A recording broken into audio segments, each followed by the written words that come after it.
La désaturation partielle ne se démode pas, particulièrement au niveau de la photo d'événement. Là où est-ce qu'on veut amener le regard dans une certaine direction vers un objet à l'intérieur de notre photo. Aujourd'hui, donc, on jette un regard sur la désaturation partielle à laquelle je vais amener une certaine coloration, mais certains sont également intéressés par la désaturation complète en maintenant qu'une seule couleur. Voilà donc ce qu'on va examiner maintenant.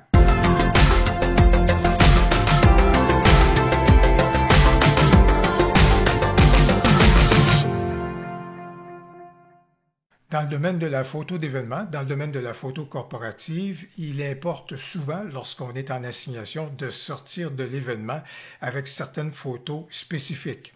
Par exemple, il y a des classiques, si on fait de la photo de mariage, les gens aiment bien avoir des souvenirs des alliances des mariés, c'est un classique à faire, veulent bien également avoir des photos des bouquets de fleurs qui ont été retenus pour l'occasion. Alors voilà donc certains musts qu'on doit donc capter.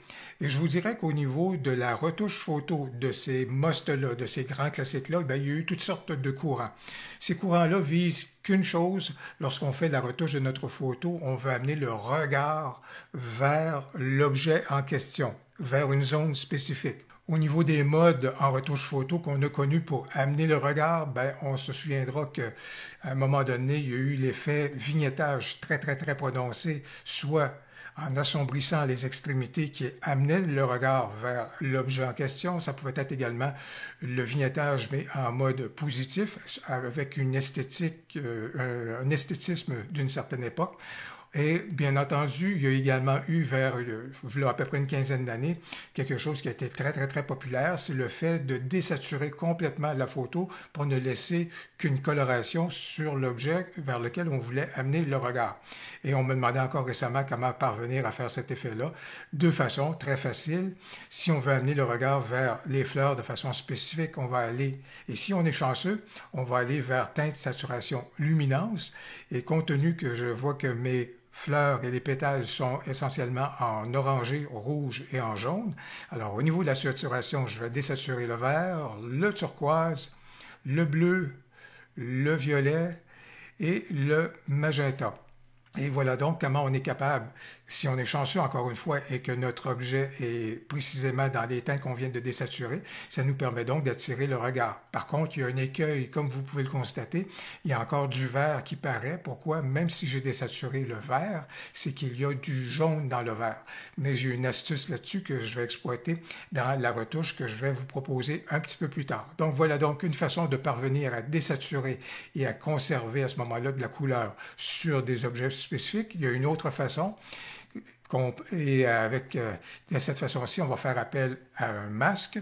On va utiliser le pinceau.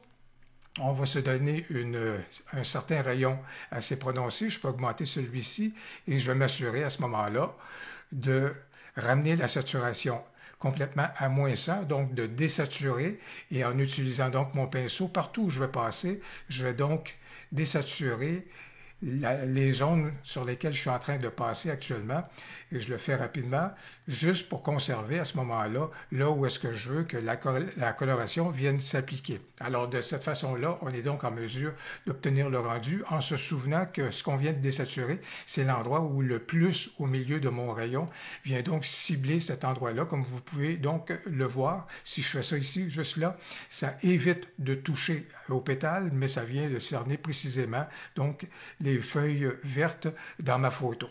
Un petit complément d'information avant d'aller plus loin, si vous utilisez la technique avec le pinceau pour désaturer certaines zones de votre photo, pour que l'astuce que je vous ai suggéré d'utiliser le plus au milieu donc de votre cercle puisse bien jouer son rôle en affectant certaines couleurs de façon spécifique, en désaturant certaines couleurs de façon spécifique, assurez-vous d'avoir coché masquage automatique au niveau donc de votre masque et de votre pinceau. C'est comme ça que ça va pouvoir donc bien jouer son rôle. Je vous dirais que maintenant, je vous amène vers la désaturation partielle, vers le rendu que je vous ai présenté donc d'entrée de jeu. Et pour ce faire, dans ce cas ici, qu'est-ce que j'ai fait? Initialement, au niveau de ma photo, j'ai augmenté beaucoup les contrastes parce que l'arrière-plan ne m'intéresse pas tant que ça. Il y a des formes qui sont intéressantes, mais j'ai apporté du contraste à cet endroit-là. J'ai rehaussé Les hautes lumières, parce que je veux qu'il y ait une lumière qui émerge de mes fleurs. Au niveau des ombres, je n'ai pas du tout ouvert les ombres parce que l'arrière-plan ne m'intéresse pas. Au niveau des blancs, je me suis assuré d'aller chercher un premier point blanc. Et au niveau des noirs, également, la même chose de ce côté-là. Je vous dirais, puisqu'on parle ici de fleurs, la texture, elle est importante. Alors, c'est pourquoi, dans ce cas-ci, au niveau de la texture, j'ai appuyé de façon assez prononcée, justement pour que les feuilles, les pétales,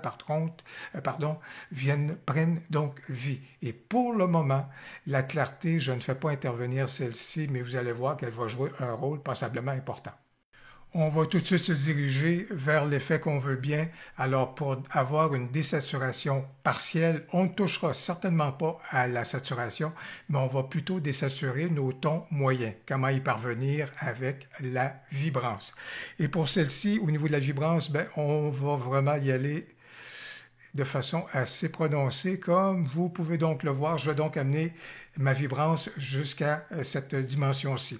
Encore une fois, tout à l'heure, je vais revenir au niveau de la clarté parce que je veux continuer d'aller dans l'effet donc que je veux au niveau de ma photo, puis la clarté va être un complément fort intéressant.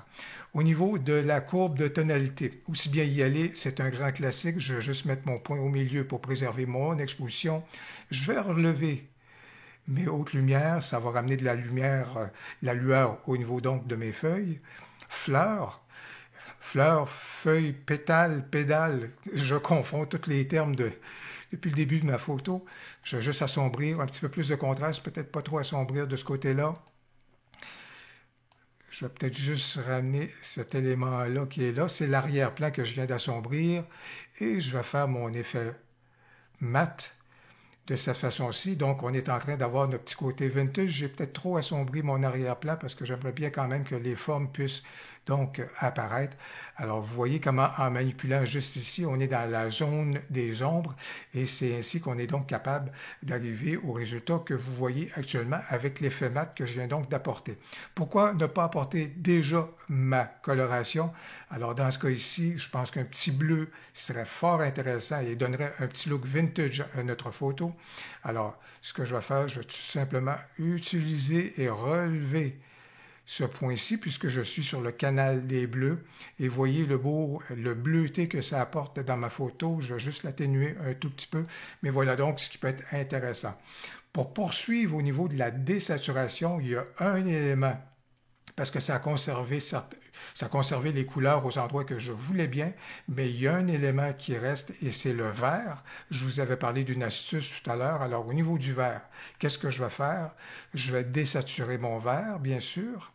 Mais plus encore, plutôt que d'en arriver à quelque chose où est-ce que si je le désature complètement, ça devient grisâtre et à mon avis, ça ne va pas dans le sens de la désaturation partielle. Je peux bien laisser une légère coloration sur mon vert, mais je vais venir jouer, et c'est là la façon d'atténuer le tout. Je vais jouer au niveau de la luminance et je vais assombrir ma couleur verte de façon à ce qu'elle conserve légèrement sa couleur, mais en diminuant la luminance, je viens de l'assombrir et ce faisant, à ce moment-là, les éléments verts viennent donc de perdre de l'importance au niveau de ma photo. Pour compléter le tout, 2 petites étapes. J'ai créé un masque, j'ai demandé à Lightroom de créer un masque sur ces 3 fleurs-ci. J'aurais pu utiliser également un pinceau pour le faire manuellement. Et qu'est-ce que je veux faire? Je veux tout simplement augmenter la clarté, regarder l'effet que ça va faire, et ça de façon assez prononcée. Justement, de façon assez spécifique, vous voyez le rendu que ça fait, ça amplifie le côté vintage de la chose. Alors, j'ai complété au niveau donc de cette retouche-là. Et pour compléter le tout, un petit effet de vignettage, j'en parlais d'entrée de jeu, mais un tout petit effet juste pour cerner un tout petit peu plus tout simplement le regard, rien de façon trop appuyée ou comme un esthétisme d'une certaine époque. Et la dernière petite touche pour moi, ce sera de prendre la saturation et de légèrement désaturer donc l'ensemble jusqu'à temps que j'arrive à conserver juste un tout petit peu de couleur à ce moment-là dans mes fleurs. Mais vous voyez que ça dirige le regard, ça amène quand même notre regard vers celle-ci. J'espère que vous avez donc aimé la vidéo et la découverte des différentes techniques pour désaturer votre photo tout en conservant certaines couleurs. Si vous avez avez aimé la vidéo, n'hésitez donc pas à cliquer sur j'aime et surtout n'hésitez pas à commenter. J'ai bien hâte de vous lire. Au plaisir, à la prochaine.